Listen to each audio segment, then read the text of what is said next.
রুদ্রকে মারার কারণে এবার জেলেই দিন কাটছে হৈমন্তীর। হ্যাঁ বন্ধুরা, ফুলকি সিরিয়ালে আজকের পর্বে তোমরা এরকমটাই দেখতে পাবে। পুরো গল্পটা জানতে হলে প্লিজ লাইক দিয়ে সঙ্গে থেকো। রুদ্রকে গুলি করার অপরাধে হৈমন্তীকে জেলে ধরে নিয়ে চলে যায়। এদিকে মাস্টারমশাই ভেঙে পড়ে। বাড়ির সবাই ভাবে যে কি করে তারা তার জেঠিমণিকে বাঁচাবে, কিন্তু হৈমন্তীকে বাঁচানোর মতো পথই খুঁজে পেল না কেউ। এদিকে ফুলকি ছাদে গিয়ে কান্নাকাটি করতে থাকে। রোহিদারে এসে ফুলকিকে সান্ত্বনা দেয়, বলে চলো আমরা জেঠিমার সাথে দেখা করতে যাই। এদিকে লাবুও বলে, জানি না কি হবে মায়ের, আমার তো খুব টেনশন হচ্ছে। রুদ্রর যদি বড় ধরনের কিছু হয়ে যায় তাহলে আমরা মাকে বাঁচাবো কি করে। এদিকে অংশুমান এসে বাড়িতে খবর দেয় যে রুদ্র ঠিক আছে, রুদ্র প্রাণে বেঁচে গেছে। এটা শুনেই সবাই মনের মধ্যে একটা শান্তি পায়।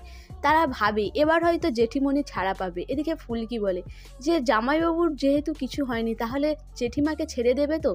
তখন অংশুমান বলে যে আমরা সেটা কি করে বলবো, কারণ সবার সামনে মন্ত্রী আন্টি রুদ্রদাকে গুলি করেছে আর সেটা সবাই দেখেছে, সেই কারণেও তো এই আন্টির শাস্তি হতে পারে। তখন ফুলকি বলে যে জেঠিমার কি দোষ, জেঠিমা তো আমাকে বাঁচাতে গিয়েছিল, আর জামাইবাবু যা যা করেছে এটা তো একটা মা হিসাবে কখনোই মেনে নিতে পারবে না, আর সেই কারণেই কিন্তু জেঠিমা এই গুলিটা চালিয়েছে।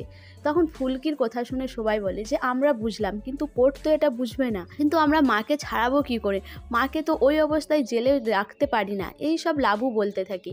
কিন্তু এই সব নিয়ে হৈমন্তীর মনের মধ্যে কোনো অনুশোচনা হতে থাকে না। সে ভাবে যে তার ছেলের খুনিকে সে এতদিনে নিজের হাতে শাস্তি দিয়েছে, আর সেটা ভেবেই সে মনে মনে শান্তি পেতে থাকে।